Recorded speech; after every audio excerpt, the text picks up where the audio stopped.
അമേരിക്കയുടെ ഭീഷണികൾക്ക് മുമ്പിൽ വഴങ്ങാതെ അതേ നാണയത്തിൽ തന്നെ തിരിച്ചടി നൽകുന്നതിനെക്കുറിച്ച് ആലോചിക്കുകയാണ് ഇന്ത്യ. നമ്മൾ എല്ലായ്പ്പോഴും വീഡിയോകളിൽ പറയുന്നത് പോലെ ഇന്ത്യ എന്ന് പറയുന്ന നമ്മുടെ രാജ്യം വളരെ ലോ പ്രൊഫൈൽ കീപ്പ് ചെയ്യുന്ന ഒരു രാജ്യമാണ്. നമ്മൾ ഒരു വികസിത രാഷ്ട്രമല്ല, നമ്മുടേതൊരു വലിയ രാജ്യമാണ്. ഈ വലിയ രാജ്യത്തെ ഈ കെട്ടുറപ്പോടുകൂടി മുന്നോട്ട് കൊണ്ടുപോകണമെങ്കിൽ നമ്മൾ അത്രയും പവർഫുൾ ആകണം. എന്ന് വെച്ചാൽ ഇപ്പോൾ ഉള്ളതിൻ്റെ പല മടങ്ങ് നമ്മൾ പവർഫുൾ ആവണം. അത് മിലിറ്ററി സ്ട്രെങ്ത് കൊണ്ട് മാത്രം കാര്യമൊന്നുമില്ല. ലോകത്ത് ഒരു രാജ്യത്തിന് നമ്മളെ ചോദ്യം ചെയ്യാൻ കഴിയാത്ത തരത്തിൽ നമുക്കെതിരെ തിരിയാൻ ലോകരാജ്യങ്ങൾ ഭയപ്പെടുന്ന നിലയ്ക്ക് നമ്മൾ ശക്തമായെങ്കിൽ മാത്രമേ ഇത്രയും വലിയൊരു രാജ്യത്തിനെ നമുക്ക് ഇതേപടി ചേർത്ത് നിർത്തി മുന്നോട്ട് കൊണ്ടുപോകാൻ പറ്റൂ. അതിലേക്ക് ഞാൻ വഴിയെ വരാം. ഇപ്പോൾ എന്താണ് സംഭവിച്ചതെന്ന് ചോദിച്ചാൽ, വാഹനങ്ങൾക്കും ഓട്ടോമൊബൈൽ ഘടകങ്ങൾക്കും അമേരിക്ക തീരുവ ചുമത്തിയിരിക്കുകയാണ്. ഇതിനെതിരെയാണ് ഇപ്പൊ ഇന്ത്യ രംഗത്ത് വന്നിരിക്കുന്നത്. ഇന്ത്യ പകരം തീരുവ ഈടാക്കുമെന്ന മുന്നറിയിപ്പാണ് ഇപ്പോൾ നൽകിയിരിക്കുന്നത്. ലോക വ്യാപാര സംഘടനയിൽ നോട്ടീസും നൽകിയിരിക്കുകയാണ്. ഓട്ടോമൊബൈൽ മേഖലയിൽ മെയ് 3 മുതലാണ് അമേരിക്ക 25% നികുതി ചുമത്തിയിരിക്കുന്നത്.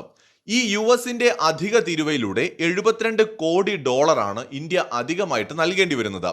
ഇറക്കുമതി ചെയ്യുന്ന അമേരിക്കൻ ഉൽപ്പന്നങ്ങൾക്ക് തിരിച്ചടി തീരുവ ഏർപ്പെടുത്തിക്കൊണ്ട് ഇതിനൊരു മറുപണി കൊടുക്കുന്നതിനെ കുറിച്ചാണ് ഇന്ത്യ ആലോചിക്കുന്നത്. ഇതിനായിട്ട് ഇന്ത്യക്ക് കൃത്യമായിട്ടുള്ള ചില കാരണങ്ങൾ പറയാനുണ്ട്.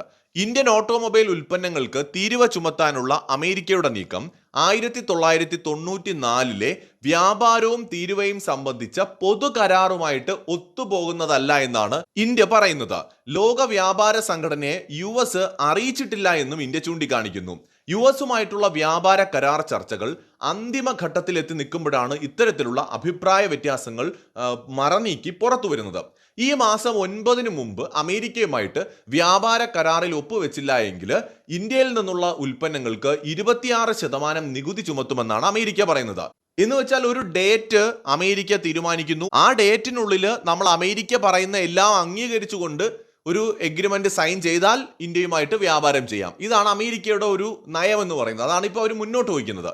എന്നാൽ ഇന്ത്യ പറയുന്നത് ഇന്ത്യക്ക് സ്വീകാര്യമാവുന്ന ഘട്ടത്തിൽ മാത്രമേ വ്യാപാര കരാറിന്റെ ഭാഗമാകൂ എന്നാണ്. രാജ്യ താല്പര്യമാണ് പ്രധാനമെന്നാണ് ഇന്ത്യ പറയുന്നത്.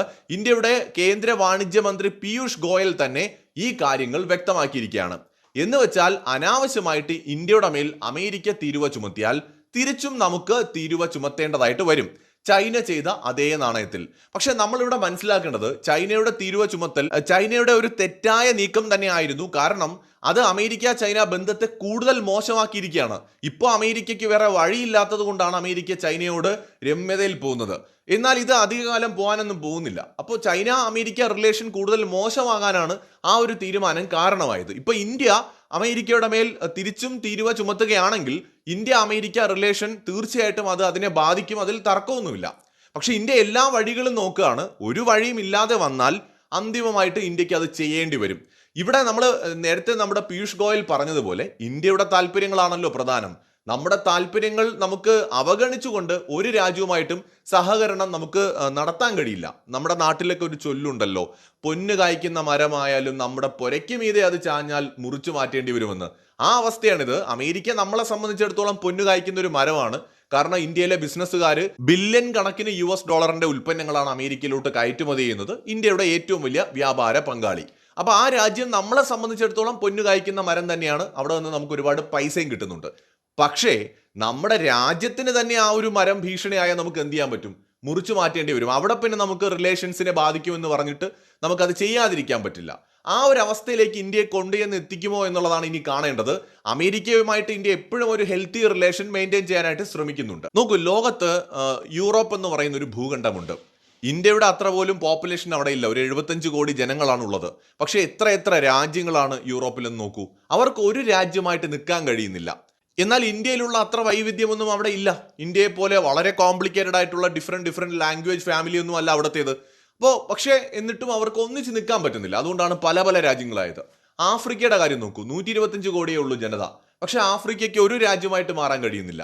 അത്ര പോലും പോപ്പുലേഷൻ ഇല്ല സൗത്ത് അമേരിക്കയ്ക്ക്, ഒരു രാജ്യമായിട്ട് മാറാൻ കഴിയുന്നില്ല. അപ്പോൾ ഇന്ത്യ എന്ന് പറയുന്നത് ശരിക്കും ഒരു വിസ്മയമാണ്.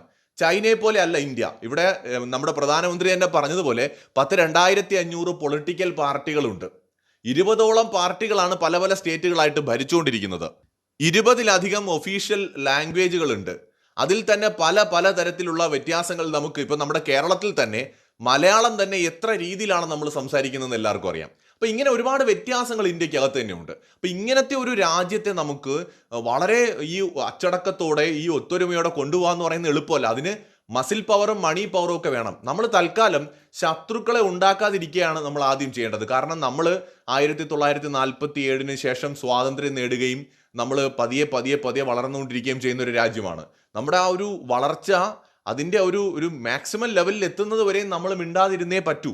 നമുക്ക് പലതും ചെയ്യാൻ പറ്റുമായിരിക്കും, നമുക്ക് പല രാജ്യങ്ങളെയും ചിലപ്പോൾ യുദ്ധം ചെയ്ത് തോൽപ്പിക്കാൻ പറ്റുമായിരിക്കും.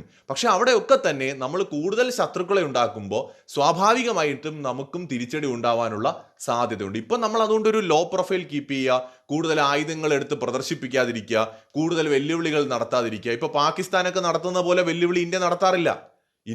ഇന്ത്യയുടെ മുമ്പിൽ പാകിസ്ഥാനോ ബംഗ്ലാദേശോ അല്ലെങ്കിൽ ശ്രീലങ്കയോ ഒന്നുമല്ല, നേപ്പാളോ ഒന്നുമല്ല.